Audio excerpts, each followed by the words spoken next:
दिल्ली आबकारी नीति घोटाले में अब एक बड़ा अपडेट सामने आ रहा है। जी हां, आपको बता दें कि लगातार अरविंद केजरीवाल जो एक लंबे समय से जेल में बंद हैं, अब उन्हीं अरविंद केजरीवाल की सियासत पर, अब उन्हीं अरविंद केजरीवाल की राजनीति पर लगातार बड़े खुलासे होते नजर आ रहे हैं। अरविंद केजरीवाल की आज सुप्रीम कोर्ट में सुनवाई थी और सुनवाई के साथ साथ ही आपको बता दें कि लगातार दिल्ली आबकारी नीति घोटाले मामले में सीएम अरविंद केजरीवाल की जमानत याचिका पर सुनवाई करते हुए सुप्रीम कोर्ट ने पूछा कि कितने लंबे समय तक किसी जमानत याचिका पर सुनवाई की जानी चाहिए। अरविंद केजरीवाल ने जमानत और सीबीआई की गिरफ्तारी के खिलाफ याचिकाएं दाखिल की हैं, जिस पर गुरुवार यानी आज सुप्रीम कोर्ट में सुनवाई चल रही है। इस दौरान सुप्रीम कोर्ट ने चिंता जताते हुए यह पूछा कि कितने समय तक जमानत याचिका पर सुनवाई करनी चाहिए।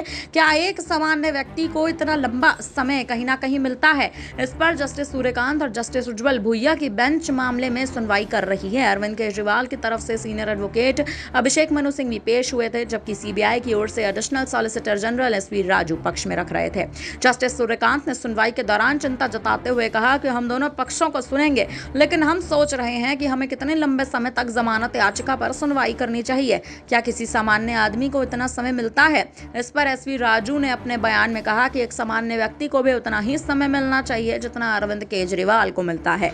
अरविंद केजरीवाल के वकील अभिषेक मनु सिंघवी ने जस्टिस सूर्यकांत की इस बात पर कहा कि लॉर्डशिप, मुझे खुशी है कि आपने इस बात को याद दिला दिया। मैं 12 बजे तक ही समय लूंगा ताकि लंच तक सुनवाई पूरी की जा सके।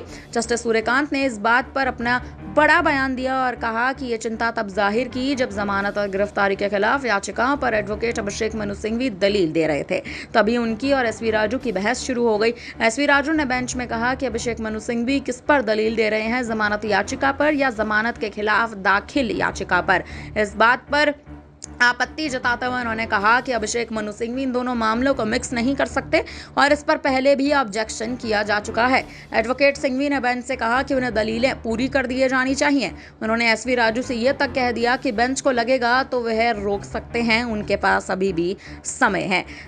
हालांकि देखा जाए तो इस वक्त जो मौजूदा स्थिति बनी हुई है वो ये है कि अरविंद केजरीवाल की अब रिहाई पर लगातार बड़ी खबरें सामने आ रही हैं और अरविंद केजरीवाल की रिहाई इस वक्त जरूरी भी मानी जा रही है, क्योंकि 2025 में विधानसभा चुनाव है और विधानसभा चुनाव को लेकर अब लगातार सियासत दिल्ली में गर्माती जा रही है।